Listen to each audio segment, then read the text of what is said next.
Hello and welcome to another video. I apologize for not making videos like these past almost 2 weeks. I got sick and my voice was terrible, but now it's better. As you can see here in the background, I'll be playing Castlevania Symphony of the Night today. And this is a game I actually haven't played very much if at all. So to fully focus on both the game and the subject that I'll be talking about today, I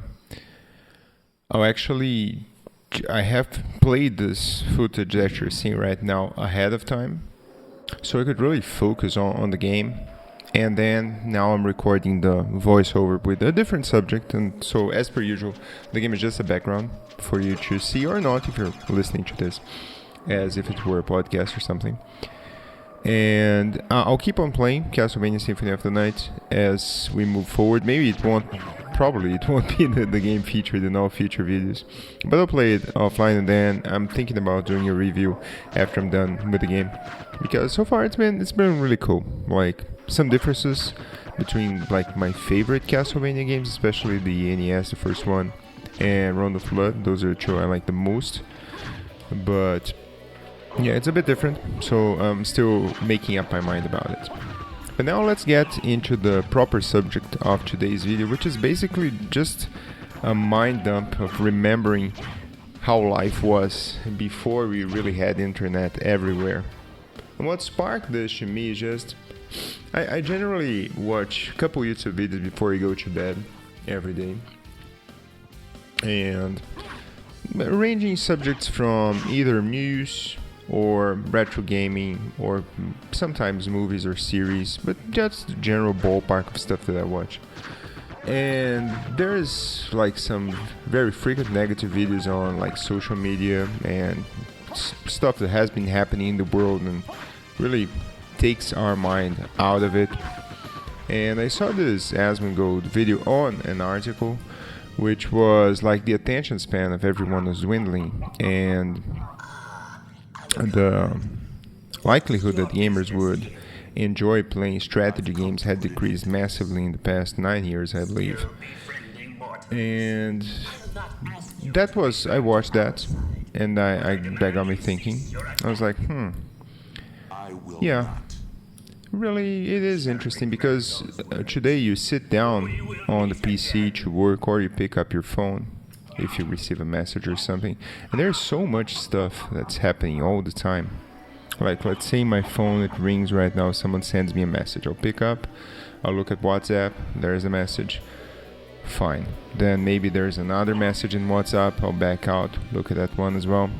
And then since I already have the phone in my hand, hey, why don't I check Google News? Maybe there's something interesting there. And then that links me to Reddit, for example, then I look at a couple posts. And then next thing you know, 20 minutes have gone by, and I actually haven't done anything productive in that point in time. When I'm working at the PC, it's not too dissimilar. Generally, I like leaving some music on the background on YouTube or Spotify or something. But if I'm waiting for a build, for example, or something to compile, I'll open up a website, open up some news or Reddit or a YouTube video most likely. And that will lead me to another one and another one. Next thing you know, oh, there you go. There's some more time I can't get back anymore. And so here I was sitting down after I watched that video and trying to remember how life was before the internet. So I'm 36 years old. I'm about to turn 37 in December. So either for better or for worse, I don't know. If you ask me, obviously I'll think it's a good thing, but if you ask someone else, possibly younger, they'll think I missed out on other things, which is very fair. But in general, I really enjoy the fact that I got to grow up in a pre-internet world. There was internet, of course, in the 90s, the late 80s, but it was this very inaccessible thing. It wasn't something that we used every day. There weren't any smartphones. So there was a lot of stuff that happened that we really don't have to do or think about anymore. For example, let's start with communication. So if I wanted to play with a friend, generally what I do is, if it was in my building or a neighbor or something, I just go to their house, Like it was 3 p.m. I had finished homework or something. I'd go there and just knock on the door, ring the doorbell. Maybe they'd be home, and then just go out and do something there and then. There was no message to send. There was nowhere to send a message. Or if I wanted to see a friend that was further away, maybe I'd call their landline phone. Like I would get into the phone, type the number, and there wasn't any contact, the list of contacts that we have in the smartphone today. So I would have most numbers that I dialed in memorized, and if not, you had like this notepad with all the numbers written down. And it was a big thing to like have an easy to memorize number, right? People even went as far as buying some easy to remember phones for their business or their home or something like that. And so you'd call them at their house, and maybe they're not in because they're doing something else, and then their mom would say, oh no, this is at someone else's house. And then you'd go there, like walking really, and maybe you'd find them in the way or not. So it was a very strange experience when you think in today's context, because today everybody's accessible all the time. Like if I want to talk to my wife right now, I can pick up the phone, I just click there on the WhatsApp, I send a message. In 5 seconds, probably she'll answer me. And that is good, but it's also, the expectation that comes with that is a bit scary. Like you can't be by yourself. You can't be expected to be by yourself anymore, Like if you send someone a message, you expect them to answer fast. And if they don't answer for like a full day, you think, well, maybe something happened to them, right? Another interesting thing, if you were on the street doing something, you had to do something to communicate. We would use a phone booth, most likely. So you'd go and buy some coins or buy a card. We used cards here in Brazil after very close to the point that phone booths stopped being using. And you just go there, possibly wait your turn because everybody was using the same phone booth, and then you go in and you had to memorize the number that you called, because unless you like kept the notepad with you at all times. I was a kid, I wouldn't do that, right? So you'd call and say, oh no, I'm here at this place, don't worry, I'll be back at such and such time. So yeah, very, very different thing. Very, very different situation than what we have today. Let's see what else. The shared, I have a lot of stuff to talk about. It's gonna be very piecemeal, right? It's just gonna be me remembering these kinds of things. Maybe in the future I can dive deeper into a specific subject. For example, this next one, which was the shared culture that everybody had. Especially if you didn't have cable, and it was pretty common here in Brazil to not have cable. You would watch like the 5 open free channels that everybody had access to. The public TV, right? Or radio. And what would end up happening is that everyone would watch the same cartoons. So I watched Teenage Mutant Ninja Turtles. Everybody watched Teenage Mutant Ninja Turtles. And after that, I watched Pokemon. Everybody watched Pokemon or Dragon Ball Z. And so it was this cultural phenomenon in that everyone in your age range watched the same thing. Now this happens today somewhat. For example, a very famous series like Game of Thrones, that can happen, right? Everybody watched Game of Thrones. There was this expectation that you would watch that, but for the most part there's a lot of niches today. So like you enjoy comedies, there's a bunch of comedies for you to watch on Netflix or Prime Video or Disney Plus or whatever. Now, if your friend doesn't like comedies as much, but he watches dramas, then there's a whole separate situation, a whole separate set of series that he'll watch, and then you won't have that much in common to talk about, And you're like, hey, did you watch that show? No. But did you watch that other show? No. And so there's not the shared culture, that happened by force even. Like many cartoons that I watched back then, I wouldn't say they were good, particularly. And very possibly, if I had the option, I would watch something else. But, I mean, I had to watch what was on, right, at the time. So, let's think about, I don't know, Biker Mice from Mars, for example. Is it a great cartoon or a VR Troopers? No, it's not. but everybody watched it, right? It was on, so you had the game, and on the SNES it was kind of like Rock and Roll Racing. And so I have a minor memory of that cartoon that was shared between everyone then. I can obviously talk a lot more about specific series and stuff that happened at that point in time, but I won't delve too much into any specific subject here today. Another thing was physical media, which is really big. With regards to movies and series, we had VHS tapes, obviously. And so it was this experience of waiting for a movie to come out on VHS if you didn't catch it on the movies. Obviously, there was the movies themselves, which day by day seems like less and less people go to them, right? To the cinema. But talking about VHS specifically, and then you'd go to a local video store or later Blockbuster. Blockbuster took a long time to come to Brazil. So generally you would deal with like more local video stores. And there you go and rent the VHS tape, watch it. And if you didn't return the VHS tape, rewind it, they would actually fine you. This was a very common thing here. I don't know if it was common everywhere, but you like had to remember to rewind the tape, because if you didn't, it was a problem. And yeah, I just enjoyed going to the video store and just seeing everything, you know.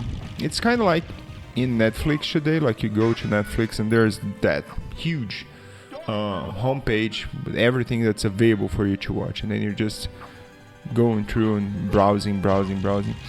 I think that the fact that you can click on anything and it will start playing immediately gives you some anxiety, you know, of selecting a particular thing, because what if you select something that you don't like and you're gonna waste time? And that very same thing happened at the video store. Like you were there browsing the VHS tapes, looking at the back, seeing the pictures in the description, thinking, hey, am I gonna like this movie? I don't know. But if you made a bad choice there, you're kind of screwed, right? Because you had the movie or the game for the whole weekend, and then, well, sucks to suck, I suppose. But yeah, I really enjoyed it, because the gravity of the situation, like you having to make a good choice, was actually something to consider as well. And yeah, going out with someone and trying to select a movie that you both would enjoy watching, it was a bit different then. Let's see what else I have to talk about here. I already talked about arcades, so I want to talk about that again. Now, playing outside was a big thing. And even I live in a small town today, and you would think that living in a small town would be more conducive for my kids playing outside, but I don't see many kids playing outside, man, anymore. Even less so if you're talking about like a big city like a capital, or I would imagine in a bigger city in the US or Europe would be the same or very similar.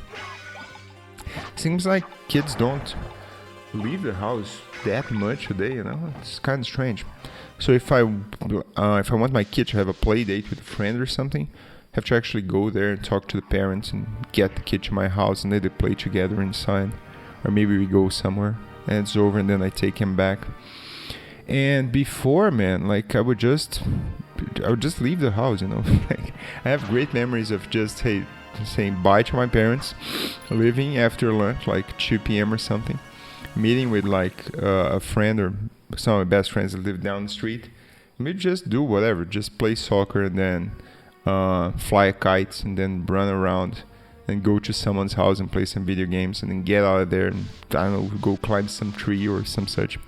And then I go back home like 6 p.m., 7 p.m., almost nighttime. My parents were there just chilling. Not a care in the world, thinking that I'd get mugged or that I'd get someone would kidnap me or something. And it's hard for me to think about doing the same today. You know, it seems like the world is so much more dangerous today. I wouldn't be, I don't know, at ease of like sending my kids out. But especially my kids are very young right now. Maybe it will be different when they're 10 years old or older. I'm not so sure about that, but maybe that's the case. But yeah, like I think the other parents are thinking the same thing, because otherwise I'd see a lot more kids playing outside. So that's my point here. And once again, this kind of ties back in with the communication thing, because once you got out of home, that was that. Like you didn't have a phone, your parents couldn't contact you for the most part.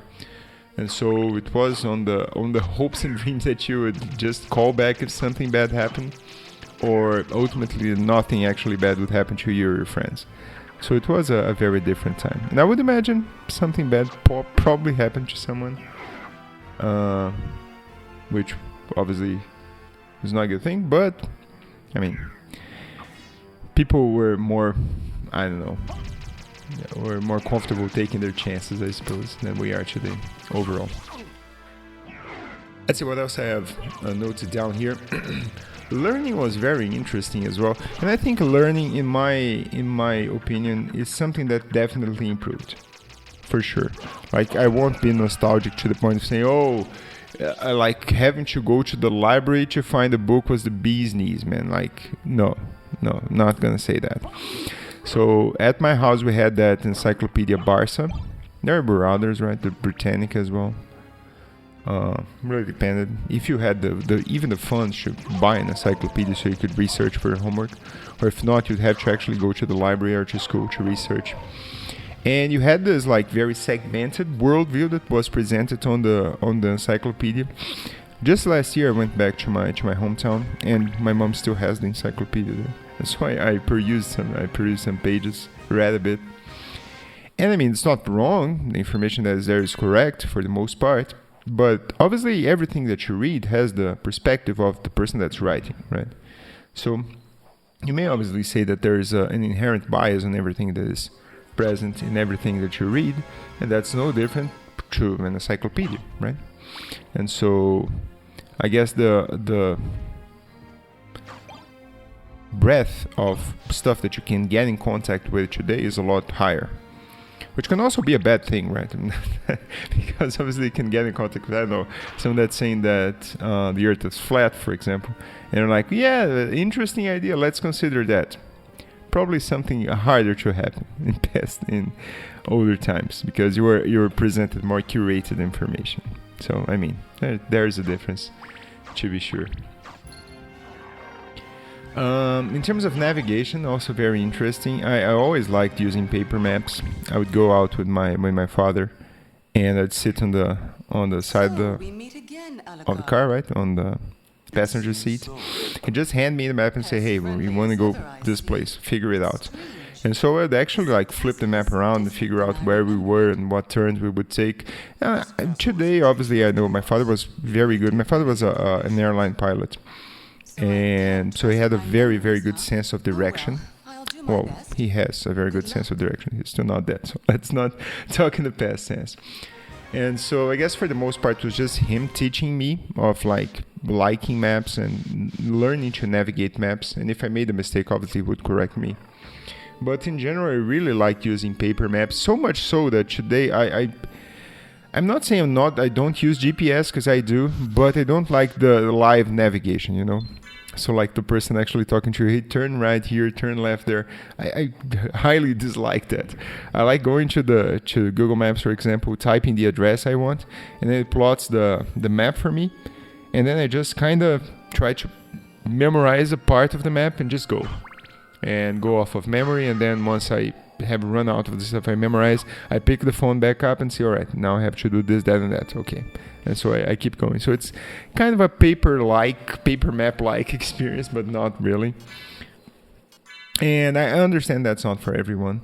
So for the most part, I think that was a good thing that we have GPS today, because a lot less people get lost, I would imagine, than they did in the past. However, on the flip side, I would imagine there were things that you discovered back then by force of getting lost, which you don't today. Like, you don't actually enjoy the travel, the experience as much, like the journey, because you have the destination at your fingertips, right? So why wouldn't you go as fast as possible to get your destination? Wouldn't make much sense. Yeah. All right. Now, this is actually a fun video, man. I thought it was going to be very, I don't know, unfocused, and in a way it is, but it's actually very fun to reminisce about these things and actually try to remember. If you're older, you don't have to be that old. Like if you're 20, you can do that, like after you watch this video, or right now if you want, just pause it. Just try sit down and remember how things were 10 years ago, 15 years ago, 20 years ago. It is really hard. It's really, really hard. If I try to remember a phase in my life where there weren't any smartphones, what the hell did I do, you know? I just sit around and look at the ceiling? No, I did stuff, right? But what did I do? I remember I liked Legos a lot, for example, so I would assemble Legos very frequently when I was a kid playing alone at home. But there were other things I did as well. And I have difficulty remembering everything because it's been so long. And so, yeah, it's a fun exercise if you want to try and try and reminisce. Because something that I've been trying to do, it is really hard, but I think it's a good thing ultimately, is try and disconnect a little bit. I'm not saying throw out your phone in the garbage, just buy an old Nokia phone with just Snake simple games over there. I'm not saying that at all. Like, we kind of need the smartphone today to live a modern life. There's expectations that people will send you stuff. You need to answer an email on the go, perhaps. Obviously, you want to entertain yourself, so you want to watch a video or some such, right? But it is hard these days to like have some time for yourself. Just have your mind at a blank, just thinking. And I have been trying to do that more and more. Like, I'll sit here on my backyard. We have a couch here that is on the backyard, overlooking. So sometimes when it's not too hot or just sit on the couch, no phone, just looking at the backyard, you know. And then my dog comes over, I pet the dog. I'm looking at the grass, saying, "Hey, the grass is getting a bit big, man. Maybe I should cut it or do something. What am I gonna do?" And during the weekend, and then I try and give my mind the time, you know, to think about stuff without actually having information coming in all the time. It's so much information, man. Like, if you're all the time trying to min-max, you know, your time, it's very easy to go down that route. I did that, and sometimes I do that a lot when I'm washing dishes. For example, I'll watch like a tutorial video on something, or I don't know, a retro gaming review, or a modern game review even. But I don't know, man. Maybe it's just best to just focus on the dishes and do a good job and have your mind cleared at that point in time. So yeah, I've been trying to do that more and more, and it's not easy because you really get addicted to the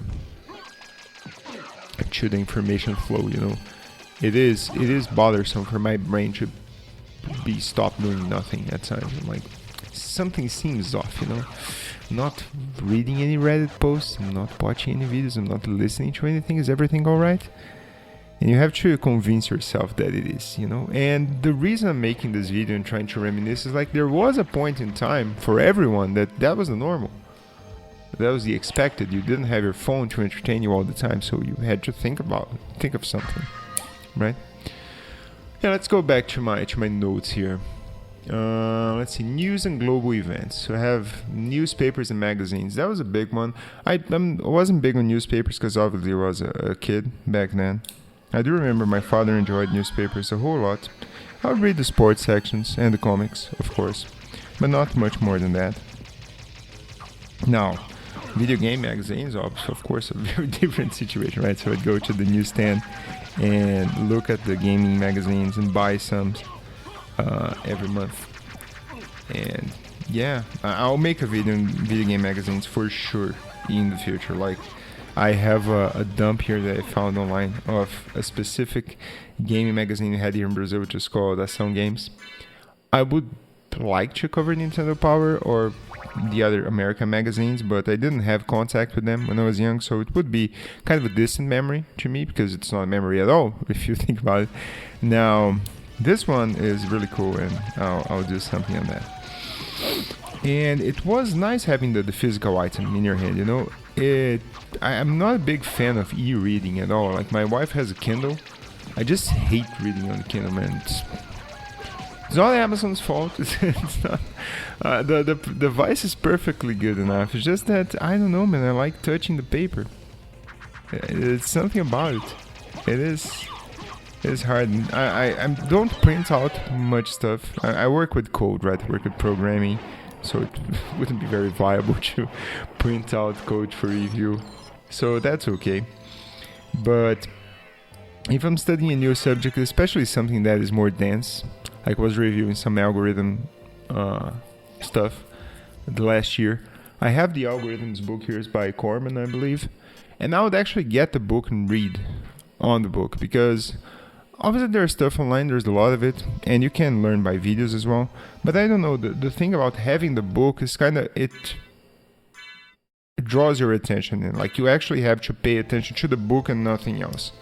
It's very easy when you're watching a video, reading something online, to just opening up something on the second monitor. You know, you're always tempted to just look a little bit at the second monitor and like, I'll get back to this in a bit. And then you're constantly going back and forth between what you're trying to study or you're trying to review and the diversion you have on the second monitor. And then you don't, I don't know, I don't learn as much. But once again, it is hard. Like, it is not a comfortable experience for me to just sit down, open the book, and like, all right, I'm going to read this chapter now. I mean, it is terrible at first. Like, wow, this is very boring. But I guess you have to do it. I guess it is, at least for me, it is the best way for me to learn something. You know, just read that, and then, I didn't understand this part, and go back, reread it again. Yeah. Something about it, for sure. Let's see what else. Yeah, life before Twitter, man. Imagine that. Like, today something happens, you get to know about that thing instantly. So, for example, there were a lot of protests. I guess they're still going, right? Regards to Palestine in the US universities. And I got to learn about everything and watch it in real time even, as it was happening. Now, if it were in the 90s, well, first of all, I wouldn't get to learn about anything because I wasn't much interested in that subject. But either way, like, it would have to be something of a massive global scale, like, for example, 9/11, for you to actually watch it in real time. Because otherwise, it would be some blurb on the TV news that night or the following day saying, oh, this such and such happened in France. And there you go. You don't think twice about it. And so you wouldn't be connected to the whole world the whole time. Which is, I don't know, it is different, to be sure. But in a sense, I think it's good because you're more focused on your local community. You know, I knew a lot more about local politics and about like what was happening in my own town back then, even as like a kid or a young teenager, than I do today even. Like today, I know a lot more than I probably should even about American politics or European events, but I don't know as much about what's happening in my own backyard. What does that say about me? I don't know. But I don't know. It seems very easy to just be connected to everything and maybe not the right things today. Let's see what else. I have something here that I wrote down on meeting people and blind dates, and actually I'm not going to talk about that right now because I can easily do a whole video on this, so I'm gonna actually milk the subject in the future. But yeah, I met literally every girlfriend I ever had except for my wife in real life, like not online. Which is actually ironic because my wife I met on eHarmony, so yes, that's the point for the internet, I suppose. But yeah, it was a very different landscape, to be sure. And this is one that I'm gonna be hard pressed to compare the before and after because, as I mentioned, like after I got married, I'm out of the game, and so I don't know what's going on with dating and everything these days today. I mean, I know it from like an observational standpoint, but not a player in the sense of like a participant in the whole thing. So yeah, and I don't know, maybe I could bring in someone that is actually taking part in it and ask some questions. I'd be very curious for sure. Let's see what else I have here. I have some topics. I'm gonna have some final topics here. Let's see, brick and mortar stores. Yeah, this is interesting. Every day, like today, we buy everything online, right? Especially, I live in a small town, as already mentioned, and so there's very few things to buy locally. So I actually have to buy stuff online if I want to. But I do miss their experience of going to a store and buying something. And today you can't even have that experience anymore. You know, that's kind of sad to me, to be honest. Because there are stores today, but they don't carry the same selection of products because it doesn't make much sense. There's a lot of like niche stuff that you can only get online at this point. Even video game stores are hard to find today here in Brazil. And so there was this magical thing about like going to a video game store, for example, and see all the systems in there and thinking, wow, oh, that's the Game Boy, huh? Okay, maybe I'll buy it.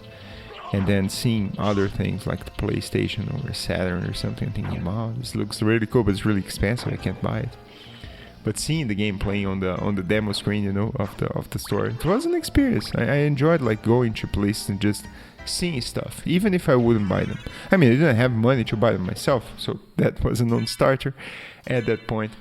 But just going into the stores and seeing stuff was fun in itself. And today I don't have the experience anymore.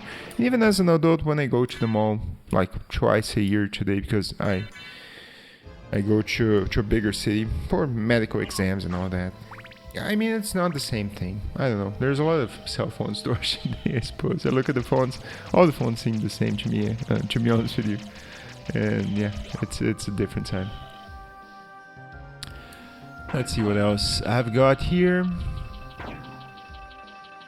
I have something interesting here, which is actually typewriters. I don't know if you use a typewriter. My grandfather had a typewriter for the longest time. My aunt still has it in storage, like in her home. It's like this antique piece of decor that she keeps around. And I worked this typewriter quite a few times, actually. I thought it was very interesting, just black. It wasn't an electric typewriter; it was a mechanical one. So you like have to put a good amount of force on the keys for them to show up in the paper. And I typed some things for school even using the typewriter. It was very strange. It took a long time, and it sucked to make mistakes because you couldn't just go back and erase things, right? But I don't know, it was interesting seeing the typewriter. It's a memory that I have. And there were these electric typewriters as well, and also dot matrix printers that I would go to my mom's workplace and see those kind of items and just lying around and thinking, wow, this looks so cool, man. I wonder when I work if I'll be able to use a dot matrix printer or a typewriter. Oh, think about that, right? Little did I know, I suppose. But yeah, it was interesting seeing all these technological workplace items, you know, when you would go to some workplace, and it was something alien to me. Just went to school and came back home. There weren't that many computers, actually, now that I think about it. People worked a lot more with paper, so just like filing cabinets, put the paper in there, type stuff in the typewriter, like staple them together or use a clip or something. And there were some workstations that I can remember, but very rudimentary stuff, right? So I'm talking about like Windows 3.1, Windows 95 even. And then once my mother especially, she was very smart in the sense she saw that computers were getting really big, and so she put me in computing lessons very early on, at least as I was at a young age. So I did typing lessons. I remember going to the informatics school and just like typing and learning. Okay, you put your hand in here and you type like this, and there was this word per minute counter eventually that you had to beat to finish the course. And then having Windows lessons, imagine that. Like I studied Windows 95 at that point in time with the Office package and learning how to use Word and Excel. Well, Excel very minorly. I mostly learned about Word and PowerPoint. I loved WordArts, man. Everybody loved WordArts. Like you can't imagine, man. You couldn't do a presentation for school without using WordArt. It was not a thing. It was just not a thing, man. And then when I got my first PC, I still have the processor for my first PC here. It was a PC 133 megahertz from Intel. It was the first generation Pentium. Tremendously slow.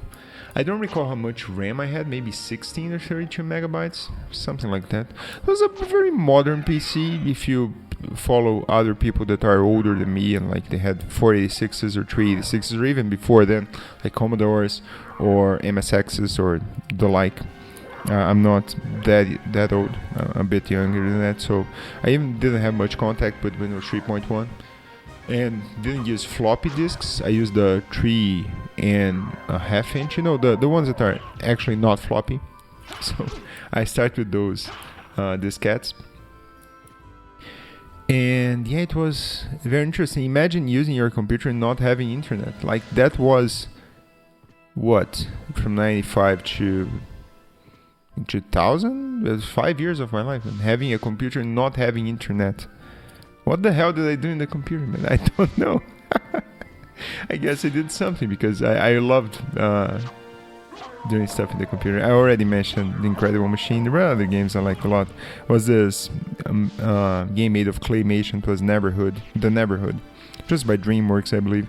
And eventually the same team went on to make Ab's Odyssey and Abe's Exodus, I believe. And I just loved this Neighborhood game. Ran very slow on my PC, man. Very slow. I didn't have a video card. I didn't have a Voodoo. I wanted to play, what was it? It was Duke Nukem. Like, a friend of my father's had Duke Nukem on his PC. And I thought it was very cool. I was very young at that, probably 10 or something. And I saw the ladies dancing, on the pole dancing, and him talking to them, and then just shooting aliens and everything. And I tried running Duke Nukem on my PC, and dude, it was like 2 FPS or something. It was impossible. I had to drop it. And then, it was very different. Fax machines. Wow. I never used a fax machine. It seemed pretty cool. Like people say, yeah, just fax me that, and then a paper would just show up with information. Oh, how does that work? Oh man, interesting stuff. Yeah, and I have more stuff to talk about, of course, but the general gist of this video is just how slower life was. It was a lot slower. I even struggle to think what I did at times. Like I'm mentioning here, I had a computer and didn't have internet. Yeah, and I had a computer and I had the Sega Mega Drive, or Genesis if you will, in my room. And I would visit my friends during the weekend and play with them, but from Monday to Friday I lived in an apartment. What the hell did I do the whole day, man? I didn't have that much homework. Yeah, I struggle to think of it, And maybe you will as well, if you don't. Maybe you have a better memory than I do. But in general, life was like a lot slower. I remember just thinking stuff to do, We had this wooden table on kitchen, which you could very easily draw on top of the table with a pencil and then erase it with like an actual eraser. Just use a wet tissue or something. And I remember I would go to the kitchen as my mother was like making dinner or something, just draw a racetrack on the wooden table and grab my little toy model cars and just like do a race on the racetrack. Just imagining the cars were passing each other and they would crash into each other, and I have a pit stop lane. They would stop in there, and I'd kill like half an hour, maybe an hour doing just that. It's insane, right? Should think about that today. Like even in the context of my own kids, they do things like that from time to time, of course. But if they want to watch a cartoon, they just watch a cartoon. They just go in there, turn on the TV, Netflix is up. They just watch like some Paw Patrol or Tom and Jerry or whatever. They don't get bored as much. I think I got bored a lot. Is it good to get bored? I don't know, man. You think about it. I'll think about it as well. Alright, I guess I've talked long enough. A very different video, but it was fun to talk about these things, to be sure. Hope you enjoyed the Castlevania Symphony of the Night gameplay there as well.